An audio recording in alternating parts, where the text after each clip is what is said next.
كاك زورتوني بزيمة بن سباسكم الحمد لله زور باش استوقت ثيونيها بري فرمو كاكات سباستك أسلان نجيب التسجيل كيف احتمال ليش بدي وزعمل مشكلة من إعلام مزود ذكر دياد الزانم اي باشا والله سباس دكم السؤال معقول ليه برسي جواب دمو سرت عوام نا نخو بخود رنگ بي مادام بمنازي دزاني من يعني بعد ناس اي باش ممنونم كاك زور يعني لا يزور بمان قلتا يعني بيني ما من بوخم شوك داي قرتم بس رنگ بي لاي تو آسايا يعني دكريت يشك باوشي وبنمالكي بوشي وكوم الكوش بكري دكريت يعني صلع بكري دبروي همو جنگت زيهانيا كان همو شر آشتي كرايا بلام دكريت بيت دجي يعني بوشي والركلام بكا الركلام لو حزبك بكات ك يعني باوشي بخود ازاين تشيروكك لكلكشين رويدا كدكرا وانبي وايانا خود بكم مزال دمي ام جواب دم نا ازانم ما تي بيدك ان كاك زور زور خوش لاوروبا وامريكا غوربوي برو او بوي يعني او تشيروكاني لسه كلكشين هيا كارساتا ببيوي كاز بدريت تدادقا بس زور شي مبالغه على كل حال امن اقري كاك على كان بكا ام جواب مختصر يعموتو بلا نا باشا مادام بحر اون ديا وش خدش دي كلمه نا تلفون دقه بعدكم نا ليش عاجز دبم نقطه غلط في بيدريم احترام بقري زور احترام يشد رايش دقرب جوابش دمو بعلمي بس فرموا سؤالك نا ممنون سپاس دكم امش اماز مان اويا هر بسیارك اويا مادام بيك دير او بلي اكريك كومل كوشي برامبر بنمالكي كرابيت بير كلام بكات لبو او حزبيك يعني او تاوانا قوري كرديا بفرمو كاشم اولا بنا الاخوة قورو مخربا كاشم اما يمكن الاخوة اما عشائري بالي العائلة اما غيري برايا كانوا كان يخومي دايرة كاس نزيك ترنب ولا بابي مني رحمتي وكومن امن مرافق عامي بوم وتشيلي بوم غير هم سفر كان الى انجمن عشائري كردي عندي كان زندينا كلا غير مدى سفر مان كدو اوروبا يولوجيان شاش ساران نوها تويه كتو بس بزانا بابي من كصاحب استشاري قولتين فوجي دفاع وطني بو تأييدي دفاع زي كرد رغم انه بابي منه ما عمر غاي رحمتي دو منترين كثي عشائر وين كلا بغداء املاك معنا لو معلومات بابي من رحمتي من خوم مقاول درجة أولى مستشفى خاص قولة ترين هو مستشفى نخوش خاني لبغداء هبوان سالي نوهت في صدام في تكويت وانتفاضة روبدا هي منو باب بو من درستم كلو بناوي مستشفى كرادة خارج استاش موجودة باش دو سقوطي صدام ورما قلتو بخورتي تبع صدام همو يحجز كد بالي بتي وفرستي بنا ما كباب بقصي أمري باب من لندن دانشتو انضمامي انتفاضة يكردو درقاء قال علي وجي كردولو برای کردستانی ويا كمين دانشتني برای کردستانی لماري او بابا بوا او جنابي كاك مسعود مام جلالي رحمتي دعوات لو يكتري عنديك استاش لقاء تلفزيوني ملكنا قالوا بنيرم شو كبي بس لوش نانيرم سايا بالي بس لو تاريخ دامنا يا مام جلال لزاخورة هاد بابا كروز السورة كي كاك مسعود شهاد لو لسار داوبونا وقتي هجدي تاري نوهتو يك زبزانا وتاريخي او يك كمين تاريخي اجتماعي بريكو لمالي باب رحمتي باب استقبالي كل دانشتن لو قراري عندها بتسونا لاي صدامي تيجيشتي سونا لاي صدامي كمان زلال شو خلق همو لتشايبو قندي ما كلاكين رنقا 2000 ماري أوليني تدابي همو هرادبون أو تشاو قرببو جاب هاي كردستاني قراري دا قوتي نتشينا بغتاي حتى باب الرحمة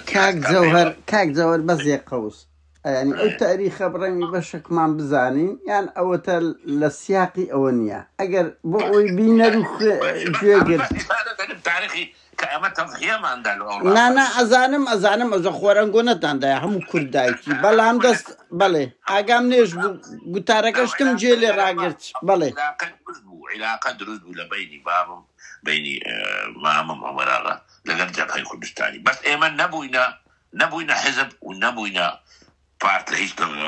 شەڕقە بینی جەبهەی کوردستان ئێمە ئەنجومەنی عەشائیرمان دروست کرد بە سەرۆکایەتی باب و کەریم خان ڕەحمەتی و عوسمان بەرجی میران و لێ تۆ بیرم بەڵێ دروست بوو ئێمە منفەسل بووین سیاسە بابی من دایم دەیگوتم مام جەلال و جنابي مكات مسكاكا كرداتي بكن حزباتي مكان والحاصل شر ناخو بيابو تفرقه بو او جمعيات تفتيت كل قسم بونا يشتي قسم بونا بارتي بابي متي مستقل معه شر ناخو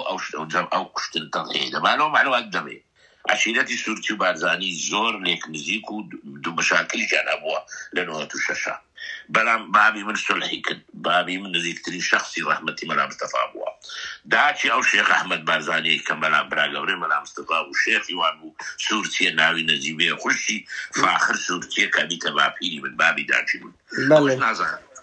او معلوماتها ايامات زورتك هربوا يدقروا عائلية بخوا خيزاني وان داتا كالانشيني شايتو خيب دايتشي منه خزمة كاني ما ينبرد دكتور على كل حال كاك زورده بابسيارك اللي بكم نفرتو كتلك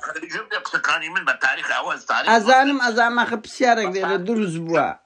خود رزبو شرنا خود رزبو بابي من نهاد بابي من للشر كل بابي من ساعتين دي يعني جنان خوي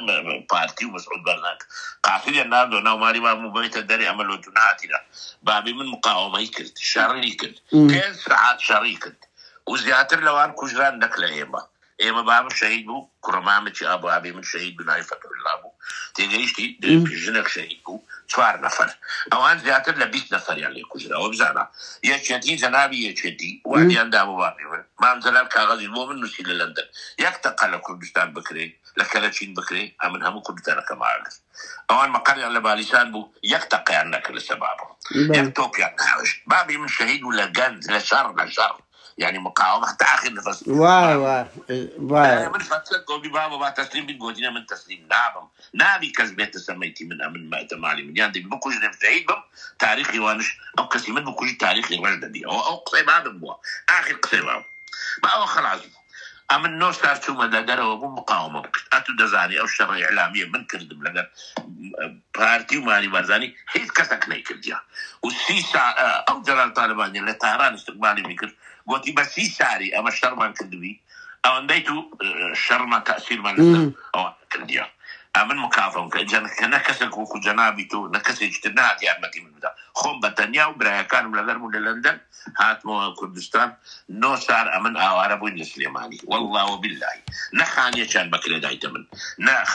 يكل عشيرتي من خاني لو كرا السليماني نك مساعداتهم كرا بعكسه من مساعدية كتيم كديال بإمكانيات خم مقاولات وعلاقات بخوا من رأي إيران لو كردو خوا إزاني بفرسل الزنا ما عد ما عدي كان كونسرت موجود بلتشير رجع إيران باش ما خلوا مكر أمر كونتينر من دبي هنا صغار من هنا على كل حال بهيش كان لبوا من نكت أنا أوش مهمني صدام سقوط شيء كد ما مراغش جراو من نجرامه ثم بغداد إيشو كاري خم دستيكت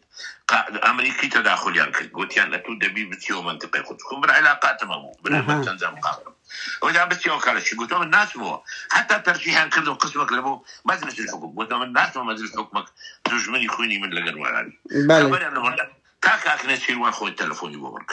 قلت اما دينا ماليتو قلت ما من هيت مناوي عالمني اودي اما نبابي نقوم كشتنا اما خزم بوين برادر بوين دوز بوين زي ترين كز العاي لكردستان اما بوين اقا جناب تاني كاك مسؤول يعني يكرشي مسؤول بيت مالي مدابني شي صلح بكي جواب دبيتن اما لدو خوينو كشتنو يقدر كشتنو اما ناقر تحت كريمه كريمه اما كابراتي مسالمو تايدي باسلامتي دريم الصلح سيد الاحكام اجا جنابتان بفرمون قلت نك زارك ده زارشتي قلت بفرمون مالي مكرايتو بزادي خواي بناوي خواي والله وبالله داويات تعويذ يكتب اما امكانياته مقبله بغداد مستشفى خوم ورقته ودانش تم قري خوم كردوا حراسي خوم كردوا كاكوسات بيت حراسي لابو من تنزيل كتير يشتي لابو من دانش تم مامزلال يك حراسي ندام قلت من اموزايتو او زيدا حفصت نفر قلت حفصت نفر سيد لو تشاردك امن يشيتي نيمه من مستقل بام شهيد ومن سبب بغداد حرس مدوي او قدام دي بار نموافقه دامي نحرس شي دامي او شهاده وكوكوس شهاده برو القرقاني بس امن سما بغداد بحماي خوم صورتي خوم خذ مكاني خوم بس كاكوسات ورقوها ويوشتي لو كردم قهرناغري قد شلبيرنا كموي ليش تجيب ده شو استعد لبغداد وين دو سعران على 2006 تا 2005 ما عندي 2005 كانت تشيلوان تلفوني كده وتي اما محازن بين سليماني قلت بخير اما اسمه هات مالك كل ما كانوا براي كانوا دانش تلمالي مام صالح سورتي مامي من قوره دانش تلي كانت تشيلوان هات قول انا ومجلس شي قوري محمد برزندي كوزير اوقافي بيشاو نوينري اكوستراتيبو نوينري قادر عزيز بوكاك حمي حازم حمود دانش المدرسه لا تلفزيون نشر كاك نيتي وانغوتي راشترين خرابترين نقطه لتاريخي كردستاني اما وشهيدوني بسنة غاسوستي كخزمي اما بوك علاقات تاريخي لغير منه بعد باقي ما ابوا او شكرا بدستي ما بو حزبي ما بدلي ما نبو صندوق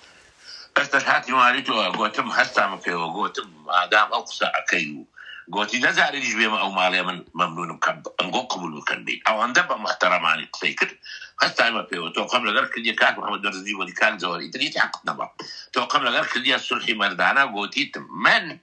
يتر إن شاء الله خويني بابي معبيتا نق أوصل حش أبيتا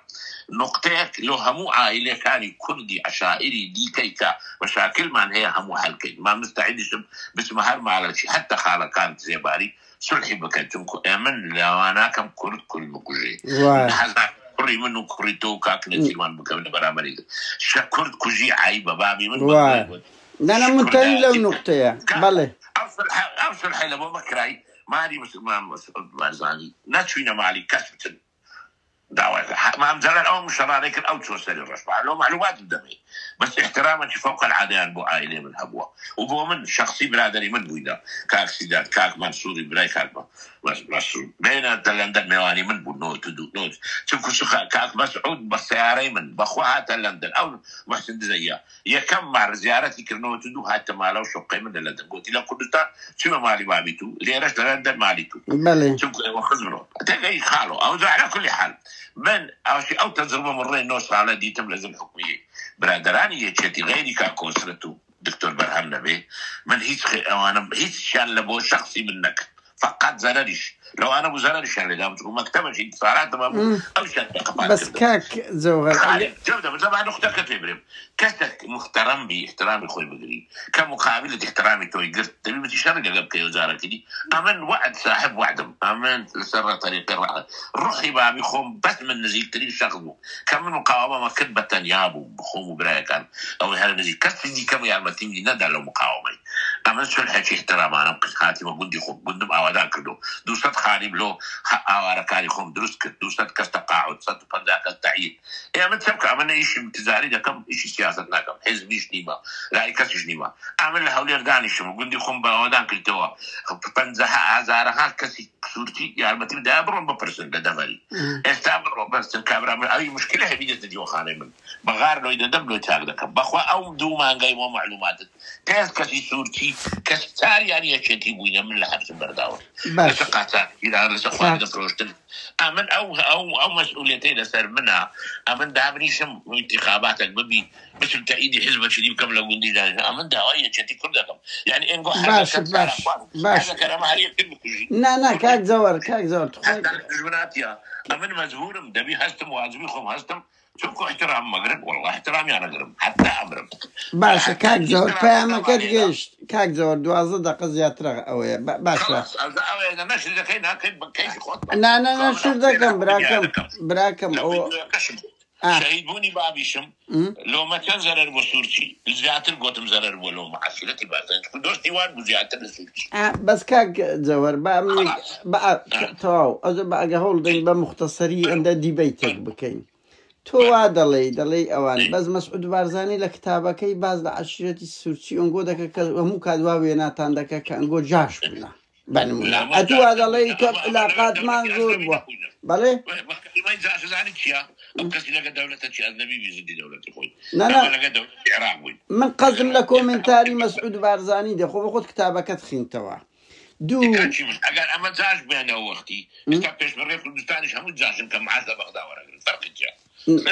لا من قزم لمسعود بارزاني دي اجن سكاك مسعود سرسري من بلام خو هم قصك اقول تري امنش كتابي المستعرق بام دنوسم او كتان هم جواب دادمو دو كاك اتصل اذكريت بارتان ورنقت لباي بقوري او بابا كشهيد بوا بله كاكني هاي تمالي مورو اشتياب ناوي دولار بارنا لا دواتر بيبدا من دواتر سيمان بنشومو بغدايا انا شاد ماوديري كاكني شباب تلفون تبونا هاي قلت كاكا ديم والله بس من خاني وشتم مني تيغا ماني بين اوليري من ايش ما هي لبغدايا مكتب ما هي خانو ميا دينو ورده دي قلت كاك وزي بدي قلت مسرتاوا هاتي نوا بقوري باب هاتي نوا شنو سقبري باب قلت زي ما نبو لماري بكل بركشي من ودايم مقدم مزيد صورتي لماري ويدا بزيد قلت الناس ما قلتلوش على كل حال لو زنتش عندنا قلت كاكا امال مثلا خوين قدغيا هيت خويني بابي من بمليار تعويز نابي فقط اگر او ازراري لبناياته املاكي مدراو بما عندنا ممنونين مش ما عندنا مسؤول ما كنتو قم كل كاك نتيروان كلامش ناوي بارنا هاتيا قلتم لوزنة عندنا برئاستي او مترجمه ناوي سي فلاح مصطفى حتى لندن لوزنة خوي دانا تتانها قلتم بابا امارات مانيا قديم ترين عمارة لسه شستي تقديري كان نوصار آوارتي دانا بوسط عائلة بارتي دانا أمن دوازين شو كرديم هبو دوازين بله لست خليفاني كردو لأمريكا تشيت ماستر بسطة أو تعويض بيستوشار خاني براكان وما كانوا مامي من صالح معملها هواي حبو حسن معمل بفرو لازم تي أشكال عائلة من أو أنا همو تلقيش تيقوتم لخطان تقدير كان لزني خويان تقديري عن كربة مبلغاتشي كاكني شيروانو بارتي نيوي او مبلغيان فقط سلفك قلت يعني اما او باري ما نية تقدير او لجني بقال اول دا قلتم اما السلح كرايا بباري اما السلح بباري ناكري سلح امام مبدئي واعادة اعتبار وابو بابم شهيد استاذ بابم نسرابة شهيد تليش تيوا شهيدش مع الشهيد عتيشي لسه حزباتشي لسه هردو حلوة كردستاني حكومتي اقليم تيجي اول كرايا كاك زور باشا منتهين بله منتهين باشا بارا نبوي بنيو او باري منزل يمكن اما محتاج بارا نبوي ما من لندا بخود غاني تاع دخالي ومركو دزام براك مليونيري لقى اريد دنجو بدك تخش بياكل انا باجا شاتي وفرصاتي من محاولات مش تقول لي خرج قرار بله لانك عادل الامام الشريك بوي مشروعي الشرقات مكرديه مشروع ايدكم بس مشروعي نزف مشروع ابي اولياء كم مشروع اشتغل في امن كليه الكاجي بله محافظه حولي من درستم كليه او استاتي دانا اما ايش كربوينا ما من عمراء مقاول درجه كاك زوار منتهين سينا سبسيا معاش فرتاني نجينا اما بايش كرو كاسبينا باوش تشينا بقى تيجيشتي كاك زوارتو لاوروبا وامريكا غوربوي دزاني دين كره هذه من جامعه مانشستر لندن وخلينا هندسه مدني كم كرت ابو شهاده ولا لندن اتو بس دناسي خوارزة امان سلح من نكر ديال لبويا ناش ما كت زعرت بخويني بابي من مكان كاتش نزيك لا بس هو تاريخه خوتو الصلح دكاي او تاريخه لسر بارتي اتلو خدنا بابي من رحمتي كجفه كردستاني قراري دا بس لا صدام بابي من معترض حتى بيوغتي ما مزلال اتوكودا سي او زختي دكاي كاو شوشكاك مسعودي قوتي بيسيوهاش كاسي ليكو جزائر عائلي 3000 كاسي 800 كاسي بزرع كودس لك صدامي او صدامه دروخي كره مثلا امن لم قبل عمر ما مزال قوتي كاك حسين اغاتو دو بارتا غوشتي مريشك داي تمات اما سياسات دكاي اتو فرض دكاي لسما تيجي اجتماع او نقطه لو جرموله اجتماعي جمعي كله او كاك مسعوده سري خوي دي قوتي من سرم دي سرم دا تقي نيتشيرواني نار دزياتي خو كاك نيتشيروان بارغاني تشو لغم امزلال كسو مامزلال صدامي ماسكر بيتان خو همو ديتان على كل حال بابي من معترض ولو شتي كاك زوهر بتخوبا بياما كم بجينم كاك زوهر تو كابراتشي دريل زانكوي ماندستر او التواو كرديا بله الحمد لله يعني استأمن قو بارتيو شت هيتي منين نكشتيا بالرابكة يعني بلا مبدأ هندي شتيا بس تخوبا بسيارة كم كاك زوهر بقربة يعني أتو طبيعي يعني أم لقل دعم فعلا با كرد نكوجي تشيش كان بالرواب كأورو بيرم كردو ترامب كيف مبينا بس يك نقطة زور جوانا كأشتو هول ده لشي شربي صلوع بكا شر مال ويرانيا همو من منتهين بلام أول بلا جيبني راقرتشت بلام إنسان ده بهند برانسيبي بمينه بمن أيك دقت خواكاك جوهر يا أود أو بيز دقة أتونوز هجر دقت أوكر آخر وانا بيدن حق تنايم لا آخر قيناك خوبا شرنا أما شرناكن كاك جوهر بقربان والله من خوتو بانيني أم دمي بيامك ميا بقيا تخلق احترام الدكتور منانا ممنون هو ما قفت قوي شيء منانا دكين كاك زور أمن لجيان خلق ببرانسيب مزور خوشته بس ديما يعني هندي شتى إنسان ده ببرانسيب بهالتوا ونيا يعني أتو طبيعية صلح كد بس طبيعي نابينم أتو بير كلام لو حزب كي نكلك تشيني كديا دان تاواني كديا بس بابا بس كاك كلام يعني دعابة بارا نا بابا فرقيته دري خلق بردنك دا أو حزبي خوي ترشيخ كرديانا سيدان سورتيا كاك سورتي بينو برازا كاك زور با پیامگان من باش بگاتو اگر مثلا سورتي بي اتو برازای خود رگری دي دکری بيتو گوندکی خوي ريكلام كا يعني كوري زيدي لبوي هي بيتوا يك دقة كوري زيدي لبوي هي ريكلام كا الين كاكا لها مش انك ممنوع كراينا او مان لي كرايتو لبوي هي بي وكوتو لغوندي كلاكشين ريكلام بكا تو كابراتشي لاوروبا وامريكا غوربوي نابي ديمقراطية باي هندي هبي بله درويا ريشي لنا جيرايا شو غوندي كلاكشينيش شو سخاني باوشي كخراب كرايا تماشا لفرج شكل شو مالي منش كم بابي من بابيلي بيدا بيتن ليش شو مالي بابي من وتم مفتوح حتى لا منش اول روز عاد زيارتي مكتبي منك وتم امير بخير بي ما يا رمتي تدم بحماية دكم من بخاطري من فاتي تبليغكم حيث بشر التعرض معارضتناك بلام باسلوب شي جوان بزولي وريكو بيك احترامي خالتي ما بقرا تقريد بس توقعنا كي يقدر جمبري ما يقدر فريدا قدته تقول له يا شتي ايش دكاي اما اورو لغا بارتينا مستحيله منتسبي يعني لبو هي وكتوبه لغوندي كلاكشين ريكلام بكا ريكلام تبقى جهات لا هم ميتينج بكا عادي خليفانا يتمارو شتيانيه كاكا او دوشات خانيه لكولشين دروس كرايتو همو بارتي بريغاي من دروسي كلتو يقينا كنا بس خمول تشويني خلق ازاده دنگدا اتو داوادا كي كاك حتى قلت سياسه شو بنسش مالانيش قرال سخاني من شو بيش مال هرشله مالكان نكرا ودواتر ابد دروي نك هرشله كان درس بتشيتي دوينه شو بيري لغوندي مو رسمي هذا يبو ابد اقصانه كراينا بداخو مترونا بس كاك زورتو ناتواني خلق استقلالك ازانم رنگ بي همو حزدك ايما همو من برامج دانش يكتبكوشي نا كاك زور شر مال ويرانيا نقل كرد لهمو الدنيا او غزمان دوين الشتاء او اما لاوروبا دجين شر اوكرانيا وروسيا تكاريغري شي لسر مال بمالي همو الدنيا هيا شر مال ويرانيا بلام كاك زعلات خوازي اكن داوا كان كرديك بكن ريك بخن كاكا بس ناكري اتو لو اوروبا يجبي خلق دجي ترامبا كغلط دكا تو ناكري تسبلبونا حقي دي بدي هر بري كرداتي تو كاك زور ناكريتن ديان قتلوا امي وكو خلقشين رويدا كس نجيرا نكجايا ندرايت دادگا بردواميشا اوي قصص كبيغرن بيكوجن بلاي كاكا يغرتوي نخيل سروي هرموا ناكري خلق كاك زور تخوا يقوز ناكري كوري مسؤوله جوركان ملياردير بي خلچي عمري 80 سال بي لسزادي باكتي بفروشي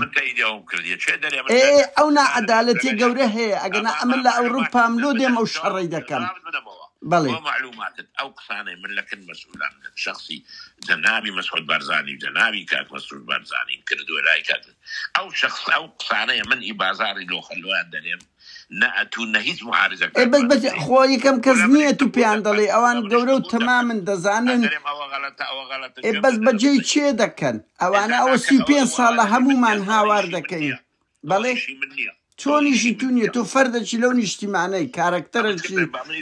من حکوومەت بە قسەی من ناکەم نعزومە لە حکوومەت باشە ڕکلامی لۆ مەکە مادام دەزانی ئەوەندە نەکردینە ئەمن وەهیتمە منتیقەی خۆم عشیرەتیمە لۆ ئەوی مسالم بژین جیرانەتی خۆمان حفظ کەی دەگە عشیرەتی بارزانی لۆمە باشترە ئەوڕۆ دەنگ بدەنە پارتی و بالفعل باشتریشە ئەوە حەق خۆتە دەزانی تووشت دەکا بەجیشت دێری ئەمە حەقمان تێ لەسێچێتی کاک جەوەر ئەتوو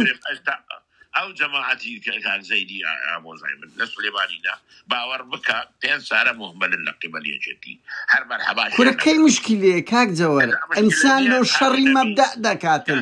مەبدەئی من ئەمە سولحی عشائری ئەی باشە کردت لۆ خۆت احترامم دەگرن احترامیان دەگرم خلاص ئەم هەموو عشیرەتی کاک جەوهەر لە منطقەی ما معزز مکرمن یەک بەشەر بگیرێ دێنە لای من حەق دەکەین تاوان بابی تاوانی بکەن بەریبی بەری دەدەم بینە بپرسە ئێستا دوێنێ تۆ باسی قەزەیەکت کردوەڵا هەندێک سوورکی لە گوندی بانما چەندەرەوەی نێزیک بیاوە جیران ئەوانە لە ڕاوێ بووینە تەقیان لێکرا مقاومە هیچ جیرانە هاتی لە لای من بەریان بدەم وعدیان پێداینە گوتم کاکە ئەگەر مخالفە قانونیان نەکردی بەریان دەدرێت کاک جەوەر ئینسان کاک جەوەر ئەزانی کە تۆ کارکتەرێکی ڕاستە سوورچی ئەمنیش عەشیرەتەکەمەیە بەس دەبی شەڕی خەڵک بکەین ئەو شەڕی خەڵکە هەموو کوردەکە تو داوایەک ڕێزی ناکەی بڕۆ بزانە لە زیندانی پارتی وچێتی چەند هەزار معارضنی کەسێک جیراوی لە هەولێرە بینە لای من ئەگە بەغدور بی ئەگەر دیفاعم لە نەکرا من هیچ نیمە ئێدا ئەوە شێروانی بڵێ لۆ دەگیرن ئەبەو دەرەجەی واللهی من ڕەنگە پێشی تو پێم گوت بن ئێجە بەجێت ناکەن بە چ کەلێک دێتن یعنی کە بەجێت ناکەن تۆ دەبێ بەردەوام بی ڕەخنە بگری کاک جەوەر نەک تەئید بکەی ئەگە خزمی من بی ئەناسیاری من بی عشیرەتی من بێتە لای من واللهی هەوری لۆ دەدەم واللهی لۆی دەدەم نەخۆمە کاک جەوەر مە لێرە لە بۆ غەزەی دەچینە سەجادەی مە لێرە لە بۆ ئەفریقای ژان دەکەی من لێرە لەوە سوودان دەیکەم نابی ئینسان بەس برێ عەشیرەتەکەی من بەڵێ ئەوە دوایە زەکاک قەزدم لەسەر ینی ئەمن خەم دەخۆم خۆ پارتیوچێتی ئەزیەتی نەگمنیان نەدایە بەڵام ئەم شەڕی بەڵێ وەڵا زۆر هەیە تاوانیان هەیە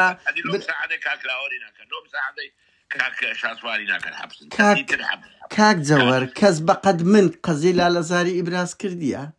کەس بەقەدە من دژی ڕەفتارەکانی پاڤلی قسەی کردیە یعنی ئەمنەوە لۆ خۆشم دەیکەم ها لە بۆ لاهور ناکەم لاهور کوڕی ئەو سیستەمە بووە بەڵام ئەمن دژی کۆمەڵ کوژیم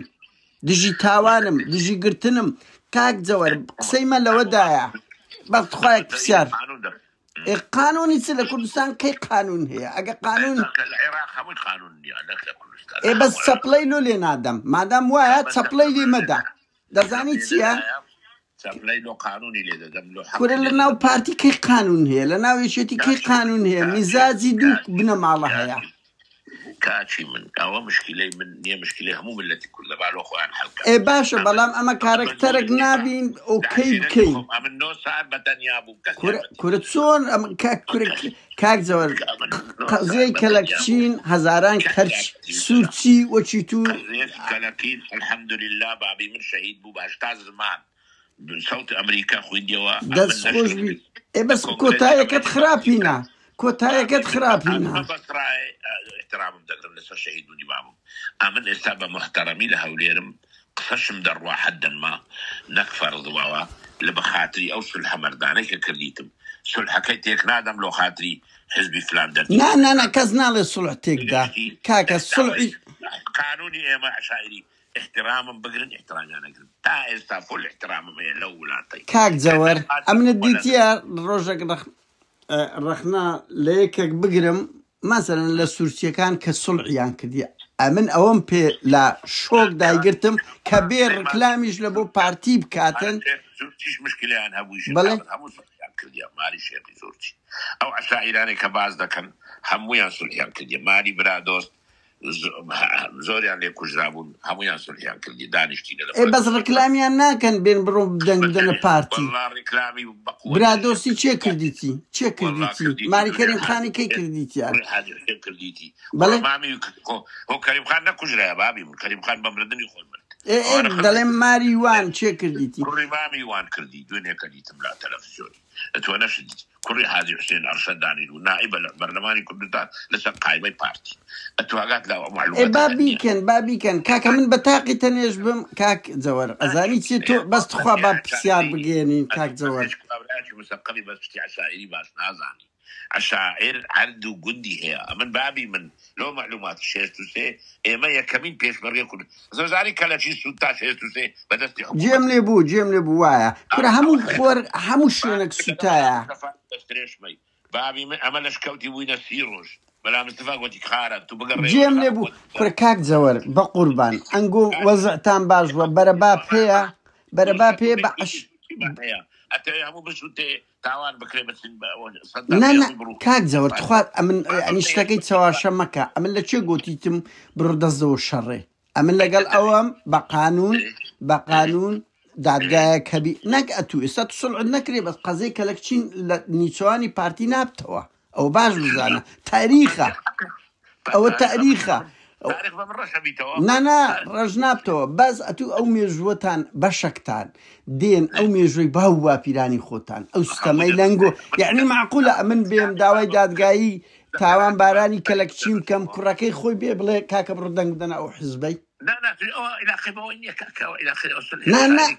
کورە بابە سڵح کرا جودایە لەگەر ئەوەی بێتۆ ڕکلام لەو حزبەکی بکەی کە بکوژی باوکتە ئەوە خەریکە مزەکەراتی بام دەنووسمەوە گەیشتی بە فەسلی دەیەم شەهید بوونیشم هەموو شەرح کردیە سولحەکەش هەموو شەرح کردیە ئەی کاک مەسعود کوی نووسیتەوە ئەمن حەقم نییە لە کاک مەسعود ڕێز و ئیحترامی هەیە بەڵام ئەو لۆ خۆی دەنووسی لۆ مەسلحەتی خۆی و حزبی خۆی و دیعای خۆی دەکات کاک جەوەر یەک پرسیارە لێ بکەم هەندێک ئەفکارمان متەناقضی بەڵام ئەمە دوژمن نینە خەڵات کاک جەوەر ئێستا ئەتوو بکوژێ بەو شێوەی باوکت کوڕەکەت بێ بەو شێوەی تو ڕەفتار بکە ئەزانم نەنا خۆمەش ئەمەش دەزانین مووقفەشی زۆر مەردانەی هەبوو ئینسانێک بوو مقاومەی کرد تا ئاخر نمونە کە ئەوە بەڵام من پرسیارەکەم وەیە تۆ بەو شێوەی باوکت بکوژەی کوڕەکەتشت بێ وەکو تو بکە چی پێ دەڵێ لە گۆڕ هەستیەوە چی پێ دەڵێ كركم دري الصلح سيد الاحكام كاكتر براسية زور اسلامي والله باز لو ده كان لا امريكا زور ده سوريا ولا لاس فيغاس دو حجم كرديه صار عمره شو اجتيا خو معناها ونيه اسلامي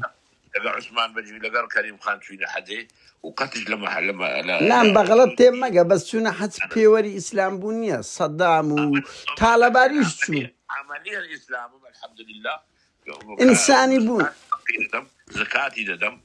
تشاوم لما خزمو كسي خوما خالشي خوم دجيدم درو ناكم درو بس درو أول بار إيه باشا تلفزيون درو بك أو مهمة واي كاك زور أزاني قصي من لتيا ناكري تو يشتي وزقي لقتو وكرديا تو بي أو رول لدجي كاك حق ما ليشتينيا حق ما لبارتينيا مبدأ خوم أمن بتاقي تنجمون دي بيان بكري رخنا لدجينا عدالتي دقرم تو نقدي لسباوكت تو سنگر لخلشي اوبوزيون دقري داري برو دنگ دن او حزبي كاو ملتي دستوسين توا كاو خلقي دقري دا كجي كان نفر رنگد من 2 مليون نفر بي كاكا امن بعد 2000 كس 3000 كس امن 3000 كس دوني كورا بيش ماگا 5000 كس بون بس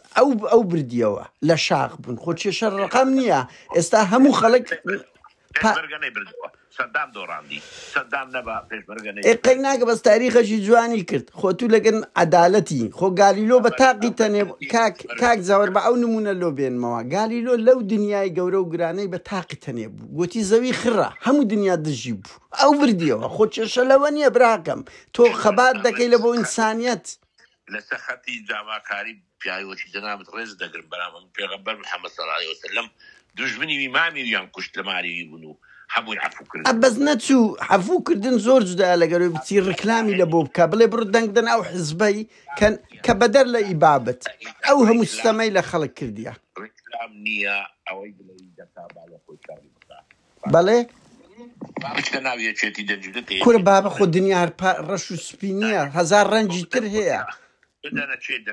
كاك زور امن بيدالم بوي بغلط تيناقي بغلط تێنەگەی من لای من یەکێتی پارتی هیچ فەرقیان نیە هیچ فەرقیان نیە ماڵی بارزانی و تاالبانی هیچ فەرقیان نمایە دوو حزبی سیستەمکاری ئەو میلەتەن مەوزوع ئەوە نییە وا من ئەندامی هیچ حزبێک نیم بەس دژی سیستەمم دژی نائەدالەتیم ئەمە دامانە سیستەم ئەمریکایی دەبی بیگۆڕین کاک جەوەر ئەتوو خەبات دەکەی خەباتە بە خەباتی بەس بە قسە ئیش حەل نابی عملی ئەتوو بەگوێ من دەکەی لە کوردستان بی باشترە کورە برا ئەمە لە پێش دەرکەی لێم دەدرێن نورێوەی بێمەوە کوردستان وەکو شێوانی 50 مەلەفم لۆ دروست بکرێ بەری من دانیشە قسە بکەم منوە ناکەم کەس لێت بدە ئەساکە بە ئەمن ئەو سیاسەتەی بەکار ناینم ئەوەندەی بتوانم دەنگەچین دەنجی خەڵک دەبم وەرە قسەش بکە بەس قسەی معقول کورە کاک جەوەر سەدان کەس کورە براک باشە کاک جەوەر ئەمە سوپاسی ئەو دیبەیتر دەکەم ئەما گفتوگۆ دەکەین کاکەەوە 35 دقە و 15 سانیە لە ئێستا ئەگەر 1 دقەی کورد بوو کاک جەوەرەوە لە ئەخلاقی من ناوەشێتەوە ئەم کابراکم نا دوای